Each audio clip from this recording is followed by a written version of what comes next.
各位听众朋友，大家好，欢迎收听创业早点名。Welcome to Startup Podcast. So today we have special guest is Dr. Keong. So before we start, let Dr. Keong introduce yourself first. Thank you, Peter. Hi, everyone. I am Dr. Keong Chee Sheng. I'm currently a senior lecturer in Tunku Abdul Rahman University College in Setapak. I'm an entrepreneur and also a part-time farmer. All right. So could you help introduce more about what currently you're teaching in Utah? You mean TAUC? Yeah, IUC, yes. Yes, I teach chemistry. So I've been teaching since 2002 in TAUC. Okay. Then what is your inspired and then to join as the entrepreneur to teach your student and yourself as well? Oh, this is a very interesting, and I can say that it's a journey of discovery of myself and my passion. So what happened is that when I first started in 2002 as an educator, so I thought that students when they go, if they have the result, they will guarantee to do well in their life. And then later I noticed that it is not the case. And slowly I discovered that scoring a great result, although academically it is something that educator is proud of, but at the same time I also found out that application is equally very important. So because of that, I started to explore how my students can apply the knowledge that they learn. And at the beginning, it is so tough because I don't have the technique of showing them how to apply, because I myself I have a degree in chemistry, but I'm not really an industry person. So when it comes to application, that is not my strong point. Until I discovered a technique called theory of inventive problem solving. I believe that not many people know about theory of inventive problem solving. Usually people call it TRIZ, T-R-I-Z, is a Russian word. But anyway, what I learned from TRIZ is that how to solve problems systematically.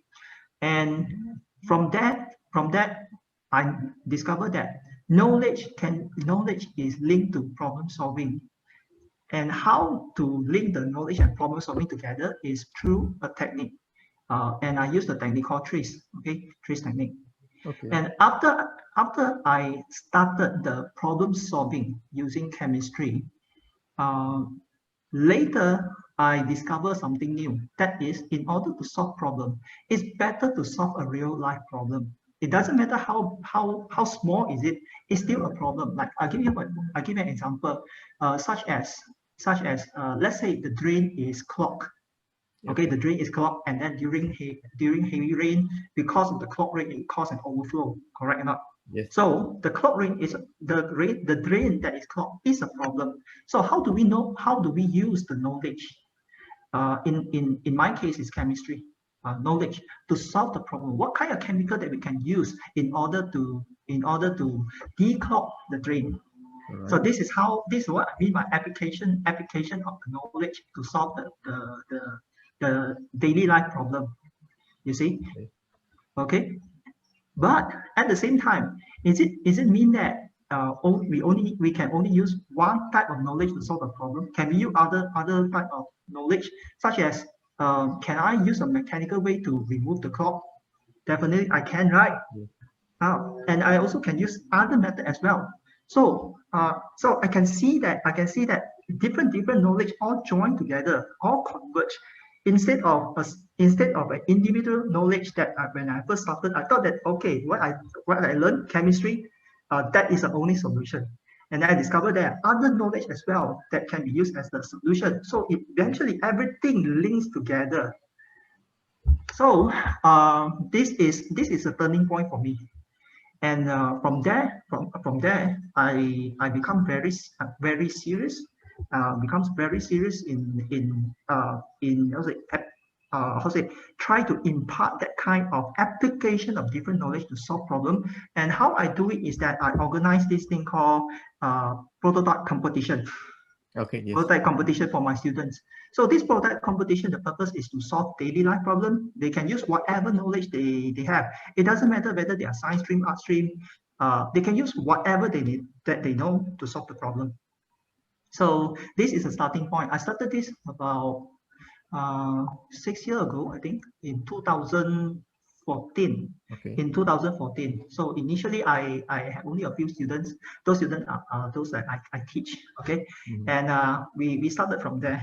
And then I still remember that there is one particular prototype that they created. Do you know the insect zapper? The thing that people used to zap the insect. Yeah, Got electricity one, right? Insect zapper. So insect zapper, I believe everyone knows, you can find it everywhere.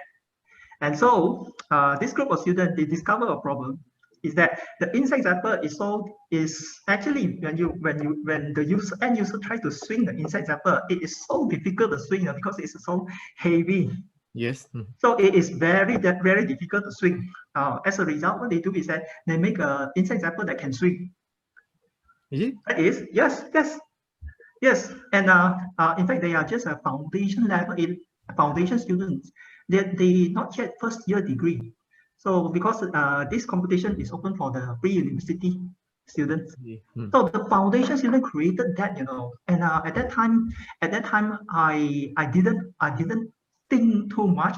I know that is something special, cannot be found in the market, but I didn't know what is the impact of this invention until I participated in this competition called Samsung Soft for Tomorrow competition, organized by Samsung Malaysia. Okay. And so at that time, I just asked them to participate. Okay, just go. But then, guess what? More than 300 teams in Malaysia participated for that competition, and almost all of them are final year students project. All right. And my student is only foundation level, and they come up with something in terms of technology. Definitely, it cannot compare to other entry because their technology level is so high. And yet, my students managed to enter semi-final. Wow, great. Managed to enter semi-final with this low-tech insect zapper. So that makes me think, why? Why? Yeah. So until I met the judge, and the judge told me that this is what people want. That means they are solving a problem that is happening in people's life, and it is what they need right now. So, so this is my first step to entrepreneurship. So I realized one thing is that if you're able to solve people problem, people are willing to buy. Yes, correct. Yeah. So that is my first lesson. And of course, the next thing is that how do I market that? You see, we after semi-final, we managed to enter the final and then got the People Choice Award. Okay. Although we didn't win the top 3, but People Choice Award, I mean, without any expectation, is so huge for us, especially for myself. I become more confident. I know that I'm at the right direction. And so the next step is that I really want to help my students to come up with a product that we can sell.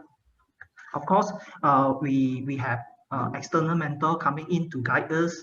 But however, what my students lacking at that point is they don't have a business strategy, they don't have the marketing strategy.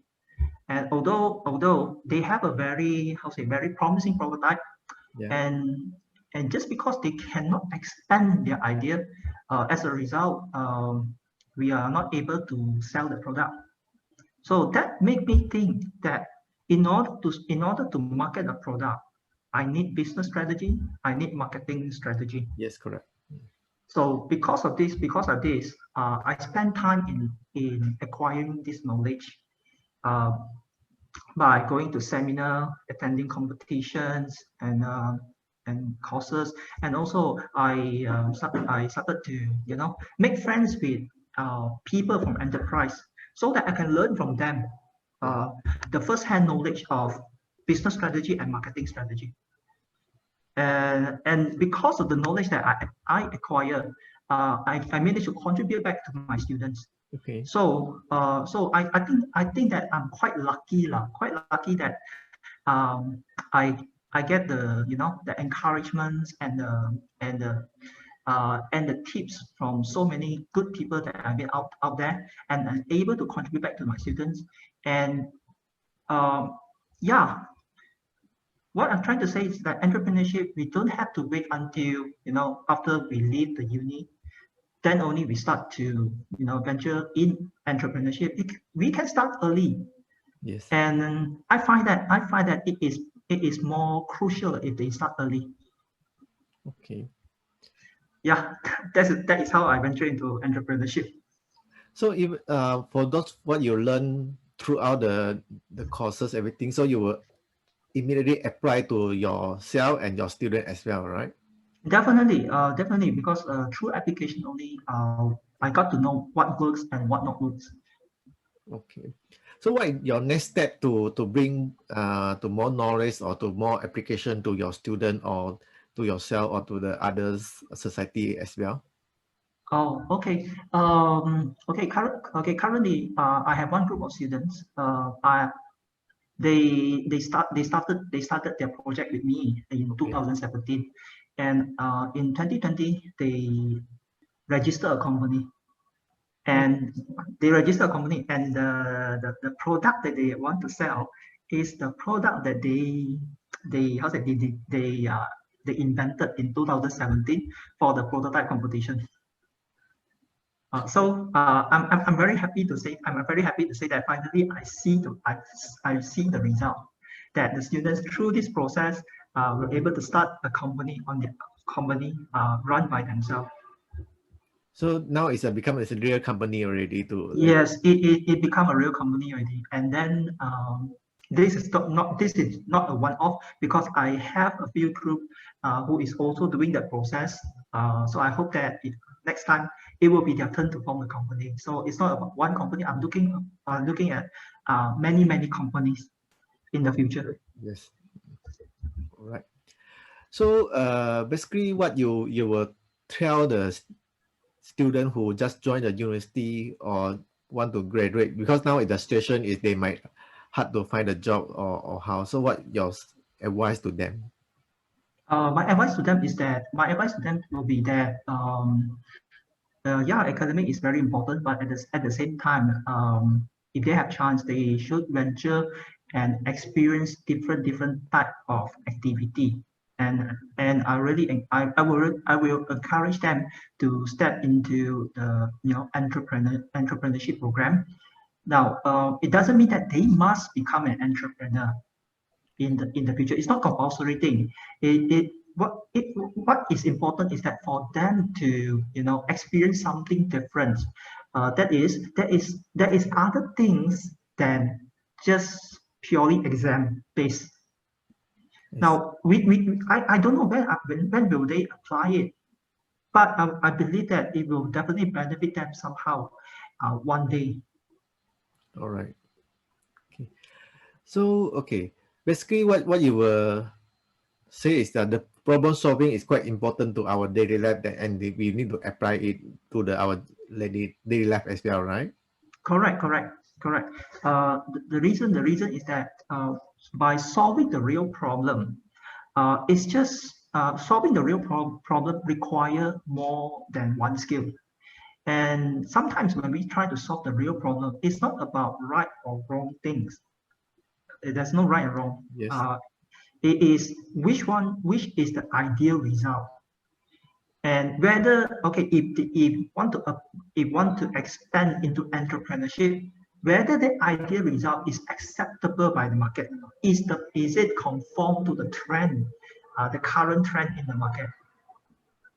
So Correct. there's a lot of things to think of, and not only that, they also got to think of what is the need and wants of the end user, and then where to get the funding, and then how to find a suitable mentor.